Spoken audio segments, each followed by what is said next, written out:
മലപ്പുറത്ത് നവവധുവിനെ ഭർത്താവ് ക്രൂരമായി പീഡിപ്പിച്ചെന്ന് പരാതി. വേങ്ങര സ്വദേശിയായ മുഹമ്മദ് ഫായിസിനെതിരെയാണ് പരാതി. മർദ്ദനത്തിൽ പെൺകുട്ടിയുടെ കേൾവിശക്തിക്ക് തകരാർ സംഭവിച്ചു.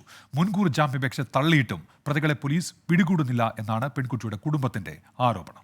2024 മെയ് 2-നാണ് ഞങ്ങളെ വിവാഹം കഴിഞ്ഞത്. ഞാൻ അത് കഴിഞ്ഞ് മെയ് 20 ദിവസം അവിടെ നിന്നിട്ടുള്ളൂ. 22-ാം തീയതി എൻ്റെ വീട്ടിലേക്ക് പോകുകയും ചെയ്തു. 13-ാം തീയതി എന്നെ അടിച്ചതാണ്. തുടർന്ന് അടിച്ച് 3 ദിവസം എന്നെ അടിച്ച്. പിന്നെ അവന് അടി നിർത്തി. പിന്നെ വീട്ടിലാരെന്നുള്ള പ്രശ്നം വന്നപ്പോൾ ഓന് പേടിയായി തുടങ്ങി. പിന്നെ എൻ്റെ ചെവിൻ്റെ കേൾവിയൊക്കെ നഷ്ടപ്പെട്ടപ്പോൾ ഓന് ഇനി അങ്ങനെ ഉണ്ടാവില്ല എന്നൊക്കെ പറഞ്ഞുകൊണ്ട് എന്നെ ഇതാക്കി.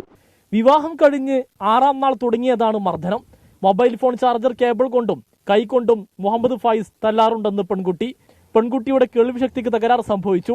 കൈക്ക് പൊട്ടലുണ്ട്. ശരീരമാസകലം മുറിപ്പാടുകൾ കാണാം.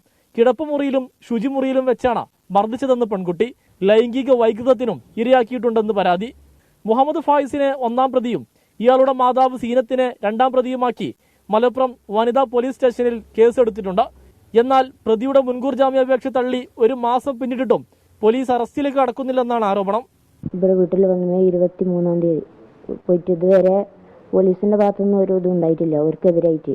മെയ് 23-ാം തീയതി മലപ്പുറം വനിതാ സെല്ലിലാണ് കൊടുക്കുന്നത്.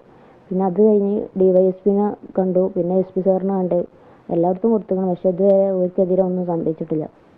മുഹമ്മദ് ഫായിസ് വിദേശത്തേക്ക് കടന്നുവെന്നാണ് സൂചന. പ്രതികളെ അറസ്റ്റ് ചെയ്യണമെന്നാവശ്യപ്പെട്ട് പെൺകുട്ടി ഹൈക്കോടതിയെ സമീപിച്ചു.